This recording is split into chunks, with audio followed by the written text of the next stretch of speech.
Who was the first living American to be pictured on a United States coin? In early 1920, there was a concerted effort by various groups to have commemorative half dollars struck to honor events that were dear to their hearts. Congress was in a generous mood, and on May 10, 1920, authorized the striking of 100,000 half dollars in honor of the 100th anniversary of the admission of the state of Maine to the Union, and a like number for the 100th anniversary of the admission of the state of Alabama.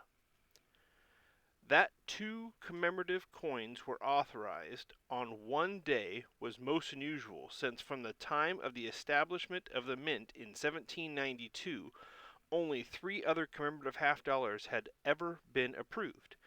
These were the Columbian in 1892, the Panama Pacific in 1915, and the Illinois Centennial in 1918. Precedent was broken with the execution of the design for the Alabama Centennial coin. The obverse pictures busts of William Wyatt Bibb, the first governor of Alabama, and Thomas E. Kilby, her governor in 1920.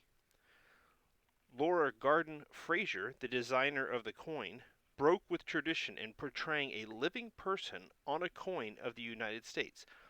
Although no laws or statutes prohibited the action, it was understood that George Washington had requested that his face not appear on a United States coin, and this was enough to establish a precedent that lasted for 127 years.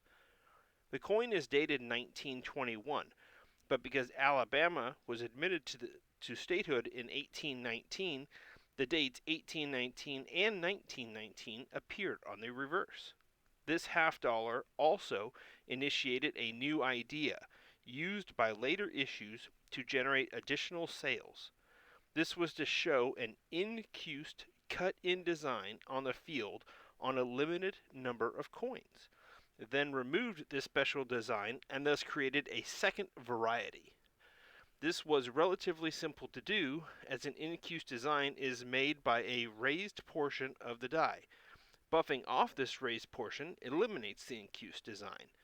In this particular case, a 2x2, calling attention to the fact that the Alabama was the 22nd state admitted to the Union, appeared on the first 6,000 coins. Then the 2x2 was buffed off of the die, and an additional 64,000, of which 5,000 were remelted, were struck. Until 1950, the 2x2 variety enjoyed a much higher retail price in uncirculated condition. After that date, the price differential virtually disappeared. This indicates that most of the common variety were not treasured highly, with the result that many became pocket pieces and could no longer be classified as uncirculated, and the series of commemorative half dollars is almost always collected in strictly uncirculated condition.